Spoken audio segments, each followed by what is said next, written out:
वर आधारित एक हृदयस्पर्धी सादरीकरण पाहिले. आता मंचावर येत आहे आपले छोटे छोटे गुणी कलाकार.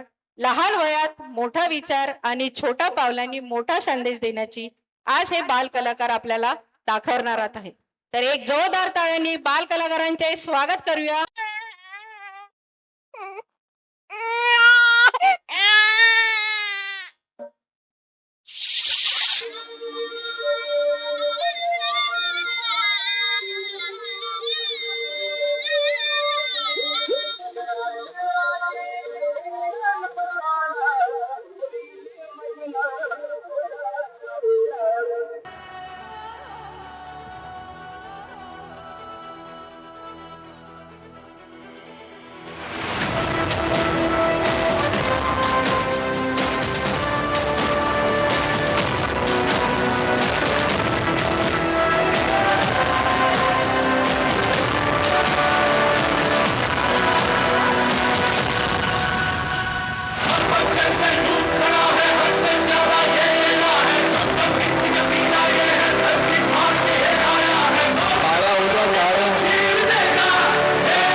आत्मसन्मानाने जगता येत नसेल तर ते जगणं माणसाचं जगणं नव्हे.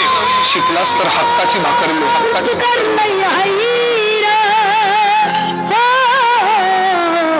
आपू खातो त्या भाकरीवर, आपू खातो त्या भाकरीवर, बाबासाहेबांची सही है आपू खातो त्या भाकरी. वरच्या जातीतल्या माणसांनी घालून दिलेले रीत बाजूला सारून त्या तळ्यातलं पाणी आमच्यासाठी मोकळं करायचं ठेवलं. तुझं उपकार कसं फेडू रे बाबा? दादा दादा अहो उपकाराची भाषा कसली करता? अहो हा हक्क आहे आपला.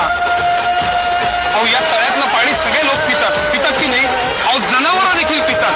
आपण का पिऊ नये? अहो ही कुठली रीत, ही कुठली माणुसकी? आणि मला एक सांगा, आभाळातलं पाणी पडतं जमिनीवर साचतं, त्याच्यावरती कोणी कसा मालकी हक्क दाखवू शकतो? सांगा बरं.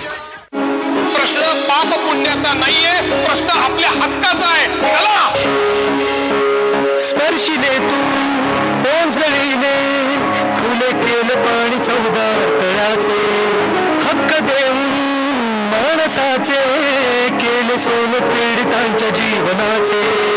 शिका संघटित व्हा आणि संघर्ष करा, शिका संघटित व्हा आणि संघर्ष करा, मार्ग भक्तीत दिला दिला भीमराया.